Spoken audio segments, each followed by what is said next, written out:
It is day 9 of the 10-day Right to Birth plan with me, the Virtual Midwife, Karen Wilmot, and we are really cracking on in the group. The ladies are feeling really good about the things that we've discussed over the last 9 days, and today was a particularly lively conversation because what they said to me was that, they thought they'd already chosen their place of birth. The majority of them are having hospital births. There's only 2 ladies who are having a home birth. And so that was the only consideration that they'd made around place. And yet place is so much more than that. The place is not just the physical place, it's the environment that you're going to create. And with the understanding that very often, sometimes your baby, not often, but it happens, your baby has plans that don't match up with yours. And it's important that you can let go of your expectations and plan and prepare and try and envision how your birth is going to be with an idea of where the birthplace is that you've chosen. So whether it's a hospital or a birth center or home, how are you going to create that both with the physical environment that we can't change, so those external factors, but also with the internal factors? Where's the place that you will go when you're in labor? And I put in the notes on the side a quote from a book called Of Woman Born, written by Adrienne Rich. And I just want to read that again because it's such a beautiful quote, and it's really one that you need to take into account that one does not give birth in a void, but rather in a culture and political context. Laws, professional codes, religious sanctions, and ethnic conditions and traditions all affect a woman's choices concerning childbirth.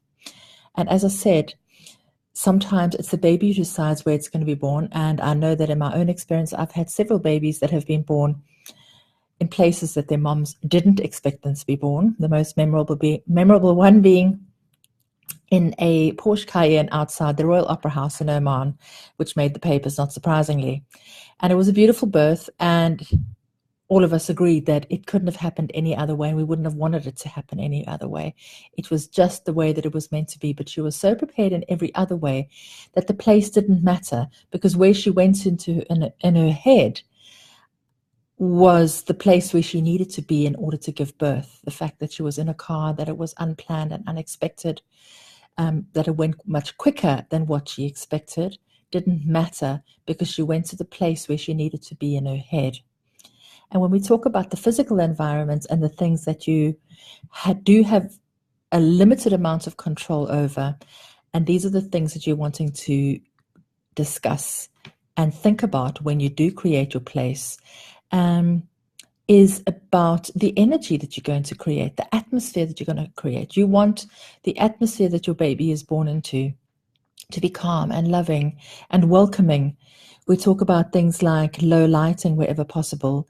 Birth is something that is felt. It doesn't necessarily have to be seen. Discussing that, whether or not you want to have music. Most hospitals are not crazy about having candles because of the oxygen, but you can get low lighting that you can bring in.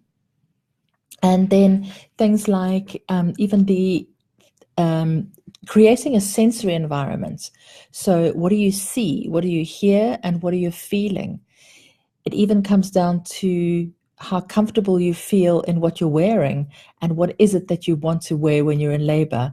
Because in hospitals, very often they want you to wear their hospital gowns that are not necessarily that comfortable and certainly not very flattering, which is not what it's all about, but you need to feel comfortable in it. And sometimes, we all have our own favorite t-shirt or something that makes us feel really good. And perhaps that's what you want to be in. That in itself is a sensory experience that takes you to a place of feeling good about yourself.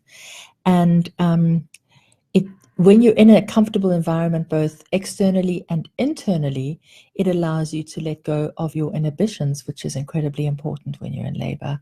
You don't want to be inhibited or held back by anything. It will put you into a place of restricting yourself and resisting what is happening in your body, which is certainly not something that you want to do. So it's about spinning an invisible cocoon of love and calm around yourself regardless of where you are. And we had lovely discussions in the group about that today and how we could do that and the various things that we could do to create a warm, loving, welcoming environment for your baby to be born in. So that's what we discussed today, and that's what is part of day 9, discussing the place. And tomorrow is our last day. It's day 10. We wrap up. Everybody will have their 10-day or their complete birth plan that we have created together over the last 10 days with a deep understanding of all the different aspects and elements and their part in creating those, their part in discussing them with the care provider, their birth attendant, how they can change things, the external environment, the internal environments, and the external and internal factors, things that you can control and the things that you can't control, and being able to let go of the things that you can't control.